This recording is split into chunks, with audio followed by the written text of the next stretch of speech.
Hi friends, welcome back to my channel.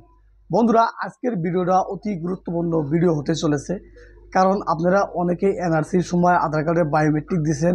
Biometric দেওয়ার পরেও এখন তৈরি আধার কার্ড বানাতে পারেন নাই। তো বন্ধুরা, আমি এখন আপনাদেরকে দেখাই দেবো এনআরসির বায়োমেট্রিক দেওয়া আধার কার্ড। এখন আমি আপনাদেরকে ডাউনলোড করে দেখাবো। তো বন্ধুরা, আমি এর আগের ভিডিওতেও আপনাদেরকে জানাইছিলাম যেগুলা ব্যক্তি এনআরসিতে মানে অ্যাকসেপ্ট আছে সেগুলা ব্যক্তি কিন্তু বর্তমান আধার কার্ড বানাতে পারতেছে। তো বন্ধুরা, আমি অ্যাকসেপ্ট থাকা ব্যক্তির এখন আমি একটা আধার কার্ড ডাউনলোড করে আপনাদেরকে দেখাবো কিভাবে ডাউনলোড করা লাগে। আপনারা ফুল প্রসেস দেখেন, তো ভিডিওটা দেখলে হলে আপনারা ভালোভাবে বুঝবেন যে কীভাবে আধার কার্ডটা ডাউনলোড করা লাগে। তো বন্ধুরা, এর আগে আমি অনেক কটা ভিডিও বানাইছি এনআরসি আধার কার্ড সম্পর্কে। তো বন্ধুরা, আজকে আমি লাইভ প্রুফ আপনাদেরকে দেখাই দেবো যে আসলে কি আধার কার্ড ডাউনলোড করা যায় কি না। তো বন্ধুরা, অ্যাকসেপ্ট থাকা ব্যক্তি আপনাদেরকে ভালোভাবে মানে বুঝায় বলতেছি যে এনআরসিতে যাদের নাম অ্যাকসেপ্ট আছে তারাই কিন্তু আধার কার্ডটা ডাউনলোড করতে পারবো। এখন আমি আপনাদেরকে মানে লাইভ প্রুফ আধার কার্ডটা ডাউনলোড করে দেখাবো। তো এই প্রসেসে আপনারা ডাউনলোড করলে আপনারা আধার কার্ড ডাউনলোড করতে পারবেন। তো বন্ধুরা, আধার কার্ড ডাউনলোড করার আগে আপনারা আগে এনআরসি আসামে যায় আপনারা আগে চেক করবেন যে আপনাদের এনআরসিতে অ্যাকসেপ্ট আছে না রিজেক্ট আছে। যদি অ্যাকসেপ্ট থাকে তাহলে কিন্তু আপনারা আধার কার্ডটা ডাউনলোড করতে পারবেন। তো বন্ধুরা, ভিডিও আপনারা দেখতে থাকুন। বন্ধুরা, যে কোনো একটা ব্রাউজারে এসে লিখবেন UIDAI লিখে সার্চ করবেন। সার্চ করে উপরে লিঙ্ক রয়েছে unique identification authority of India, এই জায়গায় ক্লিক করবেন। ক্লিক করার পরে নতুন পেজ খুলবো। পেজ খোলার পর অল্প স্ক্রল ডাউন করবেন।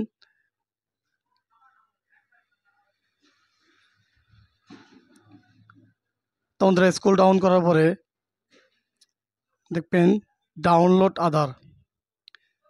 তো বন্ধুরা, ডাউনলোড আধারে ক্লিক করবেন। ক্লিক করার সঙ্গে সঙ্গে এখানে তিনটা অপশন আসবো: Aadhaar number, enrolment ID number, virtual ID number. যেহেতু আমরা বায়োমেট্রিক দেওয়া আধার কার্ড দিয়া করবো, তো এনরোলমেন্ট আইডি নাম্বারে আমি টিকমার্ক দেবো। টিকমার্ক দিয়ে 14 ডিজিট এনরোলমেন্ট আইডি নাম্বার এই জায়গায় বসায় দেবো। তো বন্ধুরা, 14 ডিজিটে এখানে আমি এনরোলমেন্ট আইডি নাম্বার বসায় দিলাম। তারপরে সিলেক্ট EID ডেট।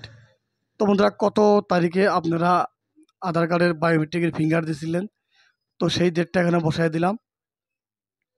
বসা দেওয়ার পরে টাইম সেট করে দেওয়া লাগবে। বন্ধুরা, কয় মিনিটে কত টাইমে আপনারা ফিঙ্গার দিয়েছিলেন সেই ফিঙ্গারের টাইমটা সেট করে দেওয়া লাগবো।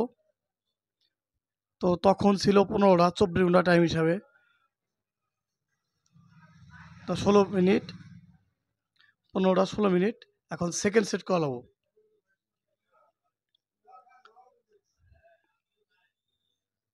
তো বন্ধুরা, সেকেন্ড সেট করে দিলাম। দেওয়ার পরে ক্যাপচার কোডটা ভালোভাবে বসায় দেওয়া লাগবো।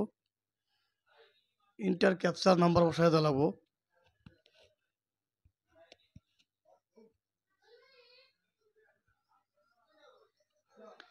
ক্যাপচার নাম্বারটা ভালোভাবে বসায় দিয়া সেন্ড OTPতে ক্লিক করবেন। সেন্ড OTPতে ক্লিক করার পরে আপনাদের মোবাইলে OTP আসবো। আধার কার্ডে যে নাম্বারটা দিয়েছিলেন এনআরসির সময়, সো সেই নাম্বারে একটা OTP দেবো। সেই OTP নাম্বার দিয়ে ভেরিফাই অ্যান্ড ডাউনলোডে ক্লিক করবেন। তো ভেরিফাই অ্যান্ড ডাউনলোডে ক্লিক করার সঙ্গে সঙ্গে দেখবেন আপনাদের আধার কার্ড ডাউনলোড হয়ে গেছে। তো এখন আমি PDF ফাইল আপনাদেরকে ওপেন করে দেখাবো।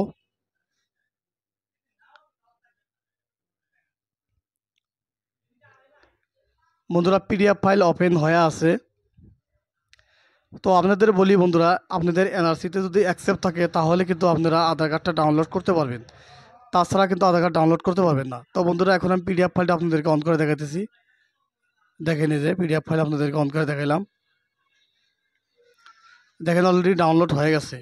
তো এইভাবে আপনারা ডাউনলোড করতে পারবেন।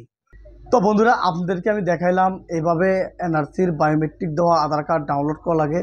তো বন্ধুরা, আপনারা আপনাদের যদি এনরোলমেন্ট আইডির সেই রিসিপ্টটা থাকে, তো রিসিপ্ট দিয়ে আপনারা একবার ট্রাই করে দেখেন, আপনাদের হতে পারে, ডাউনলোড হতে পারে। তো আপনারা চেষ্টা করে থাকেন। আর এনআরসিতে আপনার নাম অ্যাকসেপ্ট আছে না রিজেক্ট আছে সেটা ভালো করে চেক করে দেখেন। তো বন্ধুরা, যদি ভিডিওটা ভালো লাগে লাইক করুন, শেয়ার করুন, পারেন তো চ্যানেলটাকে সাবস্ক্রাইব করবেন। ধন্যবাদ ফ্রেন্ডস।